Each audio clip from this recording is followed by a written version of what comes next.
Welcome back. Now it's time for the operator, and right now we're discussing on the growth of small and medium enterprises in Nigeria. And I still have here with me Yomi Akinshola, an analyst. You're welcome once more again. Thank you very much. All right. Now it's really interesting. Every day someone is always registering their business. The growth of small and medium enterprises in Nigeria keeps rising by the minute.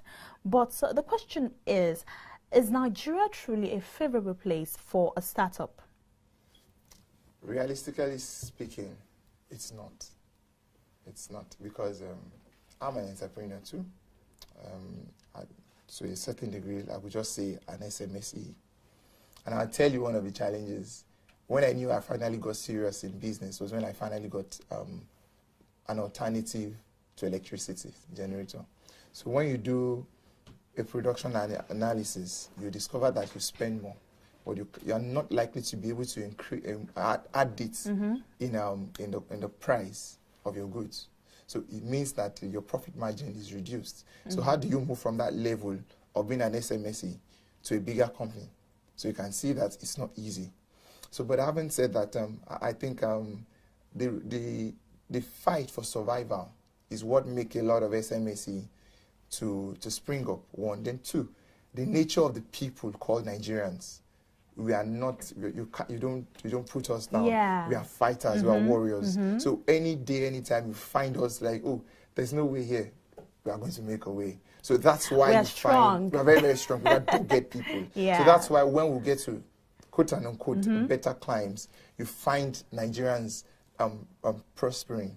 So if imagine if you're able to put just 2 dots in place in Nigeria. I think the climate we're in right here in Nigeria makes us to survive anywhere we find ourselves in the world. Yes, it's very harsh. It's very aggressive.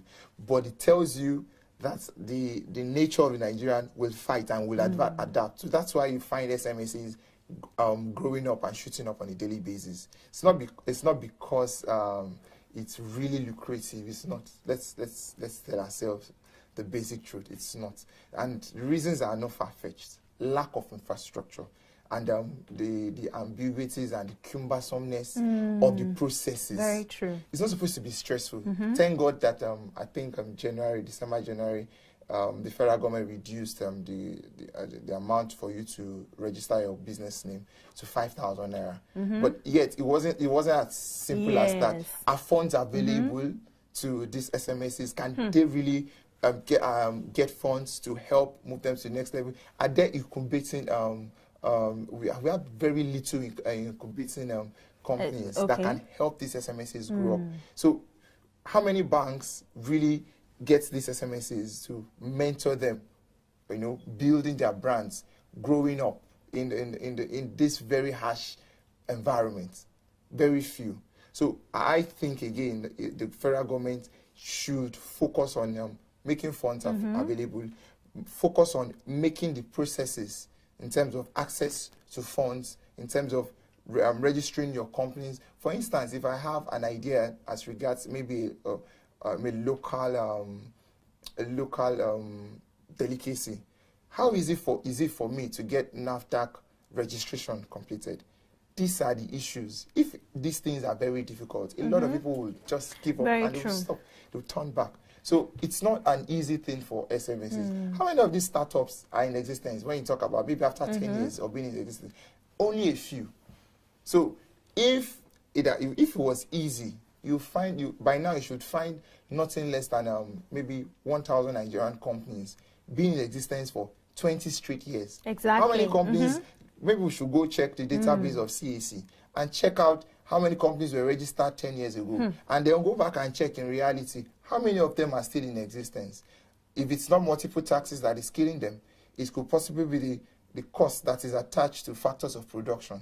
So these are issues that the federal government has to look into. You have to consider funds. Funds must be made available. Thank God for what Tony Elumelu has done with his grants. A lot of young people are going and are latching onto it. But the federal government has to make sure that funds are available, not just funds. Ability to incubate these SMSs, to make them grow, and to make them succeed. make sure that they don't fail. Because it's not enough for you to throw money at them. Some people, they might be profligate in spending. But when you have seasoned capitalists, seasoned business people in this climate that's not too conducive, and they've seen that, oh, businesses have grown. They've businesses have spent 20 years and they've survived. Okay, what were the things that these businesses did that made them succeed? How do we make these small businesses reciprocate them in their businesses so that they too can grow? The truth is that when an SME starts, it's just one or two people, and then it begins to grow, he's able to employ 9 people. What that does in Nigeria is that it reduces the population of people that are unemployed. So what that does is that money is flowing, and your economy will begin to move. For Nigeria to move from the level it is, possibly to maybe to the level of Brazil, I can say that we might need to grow at 7% consistently for 10 years. But Nigeria is growing at less than 3%. That's at the latest figures that were released. So it tells you that we have a long way to go. But I think, again, everything boils down to the government, because the government has all the power. Constitutionally, it can make the laws, and it can enforce the laws.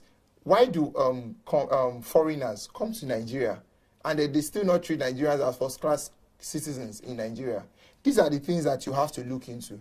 You have to make sure that Nigerians are interested in really creating. Very true. Every human has one unique thing or the other.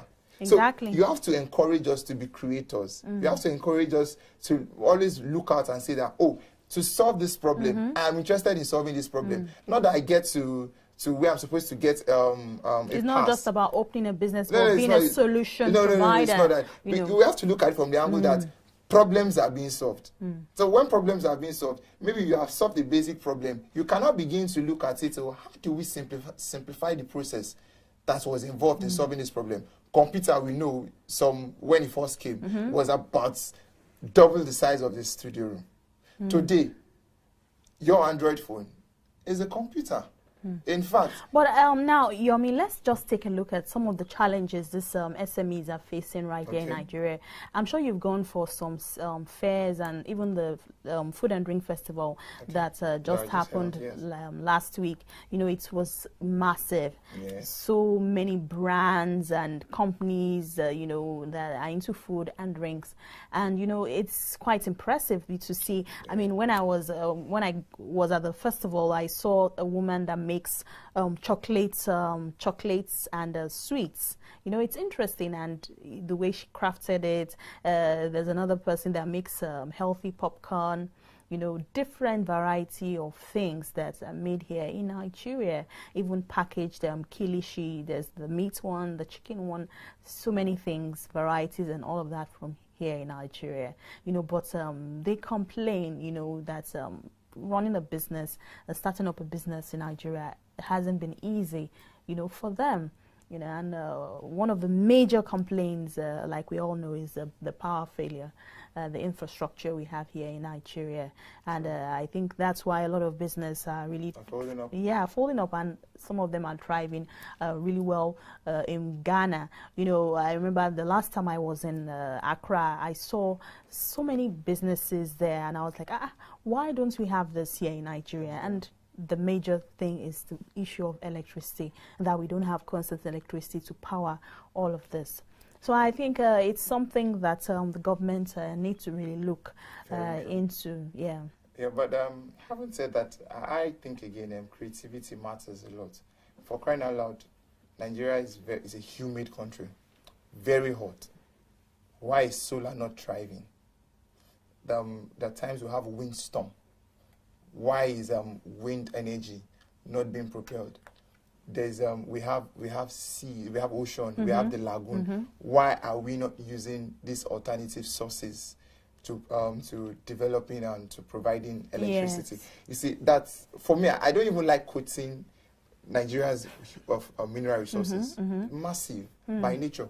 I would rather focus on the human resources. But having said that, I would say again that anybody that's going to do business for now, it's more like a heroic exactly venture. It is. Don't look at it. You have to just see yourself as a hero. You want to save, because in reality, it's not easy running business. It's not easy, Yes. but we just have to be optimistic. No, if you are not optimistic, then you are not in Nigeria. All right. Well, thanks, Yomi Akinshola, for coming on The Operator. It's been awesome having you on board this wonderful afternoon. It's my pleasure. All right. And that's it on The Operator. Stay tuned because Business Launch continues.